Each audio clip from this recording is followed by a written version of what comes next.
All right, so here we are taking a look at a couple of things from the previous session that we just went ahead and played in Blackhawk. We're in the lab looking at some items. The lab happens to be on the beach, quite frankly, which makes it nice and cozy, so definitely comfortable doing this kind of work or analysis.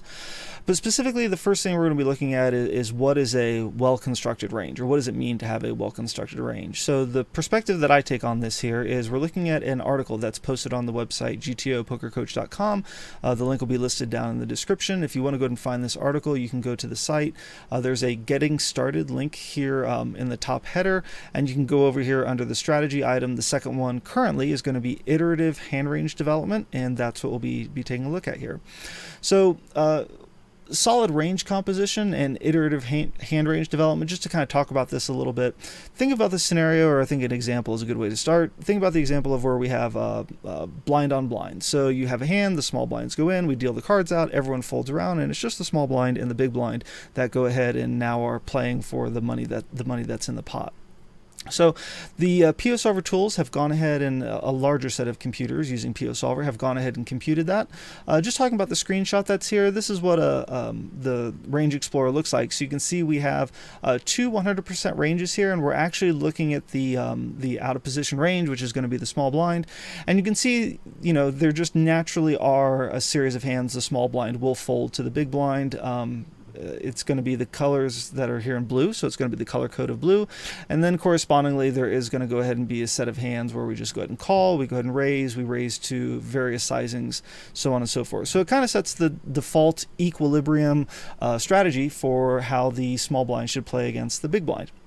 Now, we can go ahead and take a couple evolutions of that, and what I mean by that is once we go ahead and have the strategy of the small blind and big blind defined, we go ahead and look at the button versus big blind, and then we can kind of fold that all the way around, working our way to earlier positions.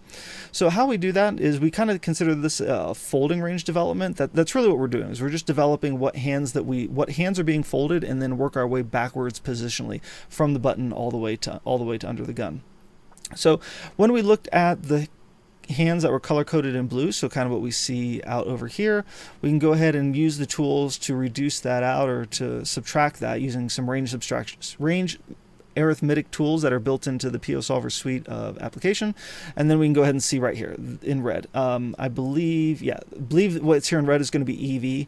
So basically all we're doing is just removing the negative EV hands. And that's probably maybe even more of a detailed way to say this, how the folding range is developed for the small blind. It just computes the EV of hand combinations and says, I'm just going to fold out everything that is negative EV. Now you can kind of glance, aces is going to be the easiest one. The chip expectation in this exact analysis is going to be 951.3 chips, whereas 8-7 off has a negative expectation. You can kind of see your 3 deuce off has a negative expectation, so on and so forth. So pretty small in terms of what is the expectation being negative. It's not a huge amount, but that being said, it is a negative, and we do go ahead and develop a folding range from here. So that's kind of what we're doing, is we're just basically evolving this positionally from small blind to button to the cutoff hijack, so on and so forth, all the way down under the gun. And we look to see what hands are basically going to be folded out, and we just systematically or iteratively remove those from the ranges and work our way back. So hopefully that makes sense. The article goes into this in writing, I think, a much better job than I can just trying to quickly barrel through this. But that being said, we do arrive at the button, which is going to be 30% of hands. So in an unopened pot, you can go ahead and open 30% from the button. If we scroll down here in the article a little bit further, it goes through and shows button plus the position right before it. We can kind of see in the deep red color, we have a negative expectation here, very, very small expectation here, break even, a 0 expectation from these hands, so on and so forth. And then we go ahead and remove those hands, and we arrive at a cutoff, or 25% of hands. So from the button down to the cutoff, we've removed 7% of hands. And that actually becomes a pretty constant number that we're just iteratively reducing by about 7% in each spot. But it does go through, and again, we do the same exercise here. We show the screenshots a lot of time in PioSolver and the computation systems to go ahead and compute this out. King 3 suited, we go ahead and remove, so on and so forth. Again, you can kind of see the 0 or negative expectation hands. So now we come down here to the hijack, which is 19% of hands, and we start to lose more of those combinations out through here. You can kind of see there are some partial removers. So for King 5 suited, it looks to be maybe 20% of the time we would go ahead and remove that here as well too. So obviously hard to do in live play, but if you think about from two computer algorithms, doing the calculations of what is equilibrium, then in that sense it kind of makes sense for them to go ahead and play it to that frequency. Obviously, we in a live situation we wouldn't. It's just so difficult to manage that. How can you go ahead and do that? So I think the takeaway here is just understanding that there are certain hand candidates that become, rather than pure strategy where the boxes are completely filled up and we do it almost 100% of the time, there are certain hands that we do it some sub-fraction or sub-component of that 100%. So pure strategy where we go ahead and do it consistently almost 100% of the time, and then we have a mixed strategy where we mix in certain hands at some lesser frequency, and you can see what's going on here. So that being said, this is how the calculation starts to go, and you can kind of see a basic pattern established. We start to, again, remove the combinations that are break even or negative in terms of their expectation. We get down to mid position 2, we get down to 15% of hands, and again, just quickly scrolling through the article, you can kind of see what's going on here. Of course, go back and take a look at it in detail as needed. But the main thing that we go ahead and go towards is mid position. Let's go all the way down here to early position. Great, and you can see that this is the early position. There were two hands that were documented in the vlog recording that talked about having, I believe, Jack 10 suited, and then I think there might have been another one with Jack 9. And I was doing, kind of questioning, could these be folded here under the gun in first position, without much abandon? And I think the answer is still yes. I mean, obviously Jack 10 suited, falls a little bit more towards a mixed strategy than a pure strategy, say Queen suited or Jacks, or you can kind of see what boxes fill up here to their entirety. So it wouldn't have been a sin to go ahead and even fold Jack 10 suited in the spot that we did, but thinking about the hand and the actual line and the kind of what took place, we were against an action player, so I have no problem giving that player action with more of the mixed component of a range, as opposed to just relying on the pure component. And I think there was another hand that might have been talked about that we had with Jack 9 suited from early position. Do we pick even from the position beforehand? Yeah, it's pretty, you can kind of see the iterative reduction here. So from mid position 2 or out of the early position, Jack 9 suited becomes a candidate in a mixed strategy as opposed to Jack 10, which falls back into the pure strategy from that position. So not the worst hand candidate selections out of ranges that we should be playing, but likewise as well too, I think as I even commented in real time in the vlog recording, we just as easily could have folded that and not be considered to give up much value in that spot. But against two action players, I am happy to go ahead and play the mixed component of a range and range strategy, as opposed to just relying on a pure component where I would do that against somebody that only has pure component hands in the strategy that they're playing. So that being said, I think a lot of jargon to throw in here, especially for opening some initial comments. But likewise, I think you can go to the article and kind of read through here and take a look at what a well-derived or well-suited strategy would be from a pre-flop perspective here. So yeah, I think that might be kind of interesting here. Let's go ahead and switch over to PioSolver and take a look at an exact hand that we played. In fact, I think it was going to be it was going to be the Jack 10 hand where we end up on King 8-8 with two hearts. So in this case, we have a post-flop solution that we've developed in PioSolver, and just taking a look at this screen for the actual setup, this is going to be what our out of position under the gun range is going to look like. So again, this should be very similar to what we looked at on the prior screen. We can see our exact hand candidate, Jack 10 of hearts, which is here. So again, falls closer to a mixed strategy than pure. 70% of the time we have Jack 10 suited here. So that's going to be the composition there, and then likewise as well too, we have the in position player, which goes ahead and has a variety of hands. They have 17% of their range in this exact analysis. And to be honest with you, thinking about the exact player again, he could have more hands in this, more combinations assuredly, than this right here, and just turn whatever into a bluff on the turn with that bet. But that being said, that's the range that we'll just be starting with here. We simplified by our analysis by out of position defaults to a check, which we should a majority of the time, even though even though we have a tighter range here. In position is going to bet a cap of 20, and then on the turn we go ahead and have their bets are going to be 50 cap, and then the option to do a 50 cap or 85 cap with a 2x raise or an 85 or a plus $85 increment on the raise on the turn, and likewise 2x with 100 cap on the river. And then out of position, just in case for whatever reason we would decide to donk, the solution did calculate in sizings here where the turn would go ahead and bet 20 and 50, and then on the river we go ahead and have 20, 50, 75 with a 2x raise and 85 cap as well too, so on and so forth. And those are probably the most meaningful things to take away here. Not the most complex post flop.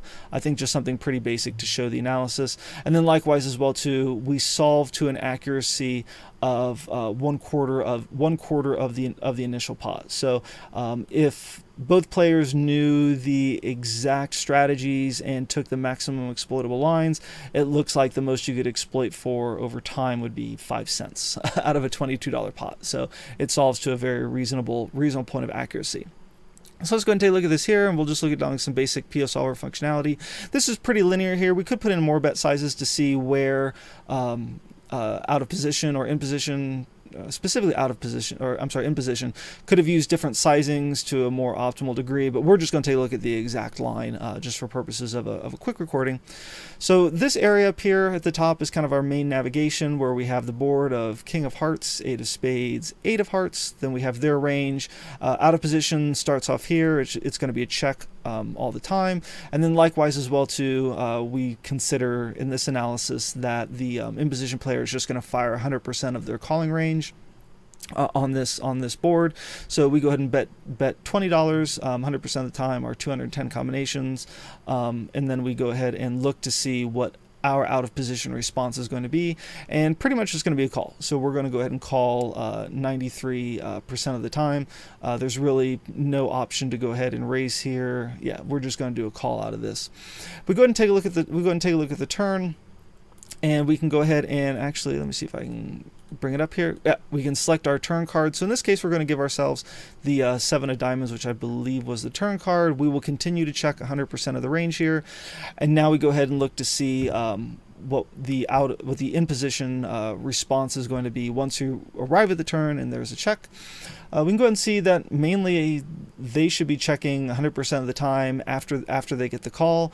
The hands that are betting are going to go ahead and be aces. Obviously your eights. You have an ace 7 that's here, and a lot of the ace X are going to go ahead and bet to some frequency here, and then likewise as well too a turned full house. It's kind of interesting that quads does not bet, but then also a flop top boat does not bet as well too. I'm just guessing that these are going to be the thick chunky end of the value range between top boat and quads, and then it's basically taking these combinations of hands and going ahead and creating a mixed strategy where aces will bet as a value component, sevens will bet as a value component as well too.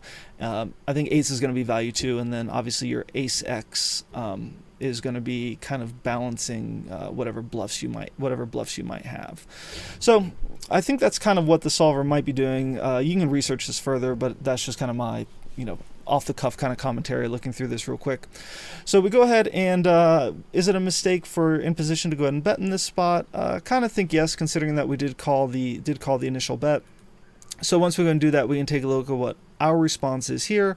And interesting enough, we did have Jack 10 of hearts in this exact spot. It's kind of interesting that it came up with a raise, which kind of surprised me.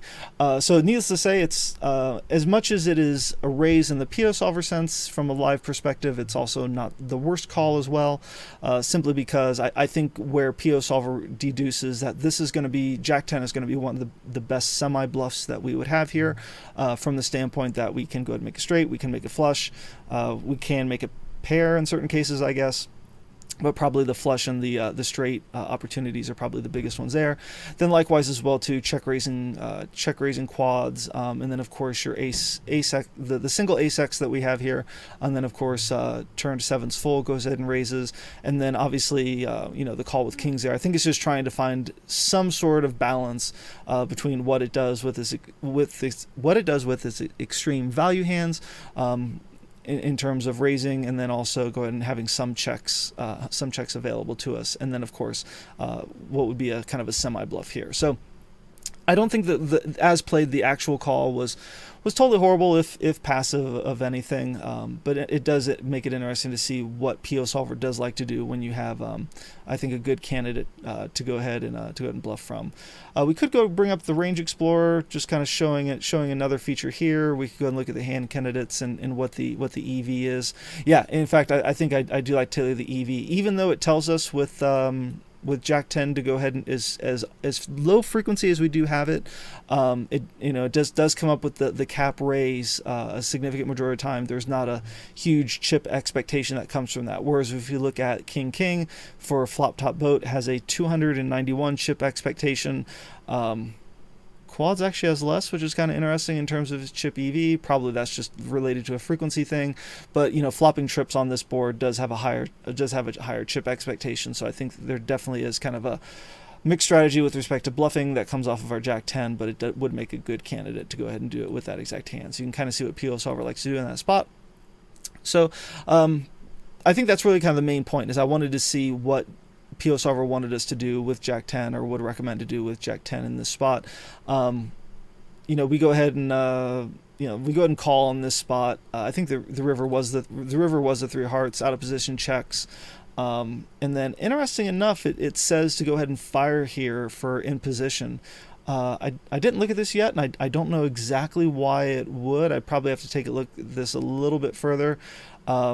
Even with ace 5, ace 5 hearts, yeah, it's probably relying on, just kind of bluffing with ace high, but then also I think the hands that it says to continue with will be your ace X heart draws. So I think that's probably where it comes from, in a lot of trying to find good semi bluffs there with the hand combinations that you do have.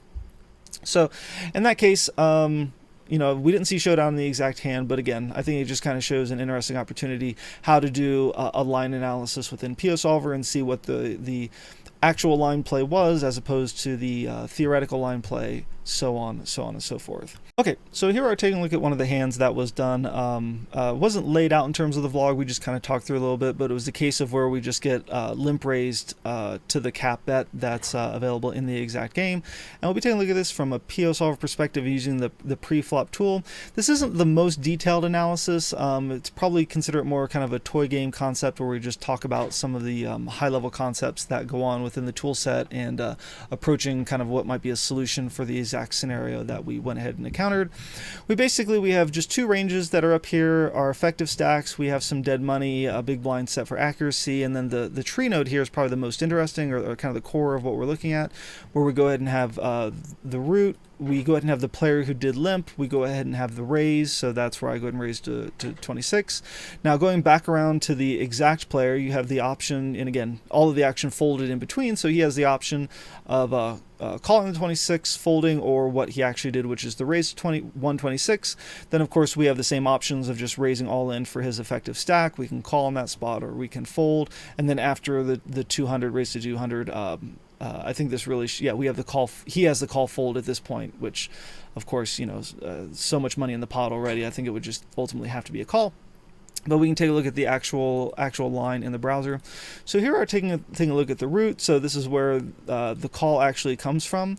We go ahead and do the raise to 26. So obviously it's going to be 10 pluses with our suited broadways. Again, maybe we can take Jack 10 suited out of there, or do some of these to a lower frequency. But for a kind of a quick toy game kind of analysis, I think this works okay. Likewise, now we go ahead and take a look at once that happens, what we're going ahead and what we're going and doing. So raise. Oh, yeah, I think the solver went ahead and I got confused on the screen there.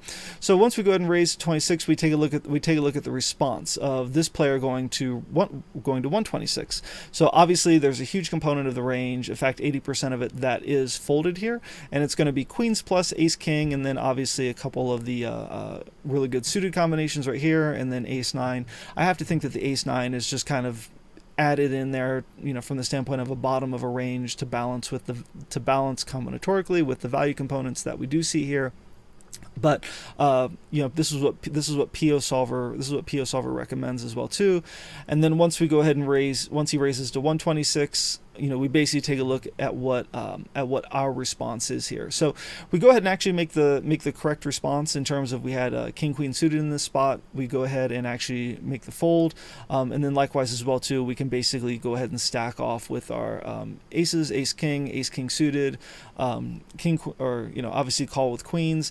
Not sure why queens calls here. I guess this is probably more optimistic, like with the jacks and the tens, to go ahead and call here. But really what we're just kind of looking for here is, when the player goes ahead and puts in the cap bet, how are we responding here? I think from the commentary that was in the recording, there are other scenarios or other 3-bet 4-bet kind of analyses that I've gone ahead and taken a look at, where you can defend down here into the or defend out here into the king queen, king jack, certainly in your ace x suited combinations. But more than likely, I think that PioSolver has represented this very well, that you can only continue to stack off with respect to aces, ace king suited some percentage of the time, kings, ace king suited could call. And again, this is a very shallow analysis with only 66 blinds basically that we're going ahead and taking a look at. And then call with queens. It also highlights too, people just kind of rip-roar their hands in there all in with queens or jacks, kind of what a mistake it really can be. Again, a more detailed analysis will show this. I just want to kind of go through here and highlight some of the concepts in just a very simplified fashion to show how the tool set works and kind of what some possibilities and opportunities are. Hope this was helpful or informative. Certainly if there's any questions, let me know, and hope you had some fun with it. Take care. Have a great day. Leave a comment. Do it. Thanks again. Bye.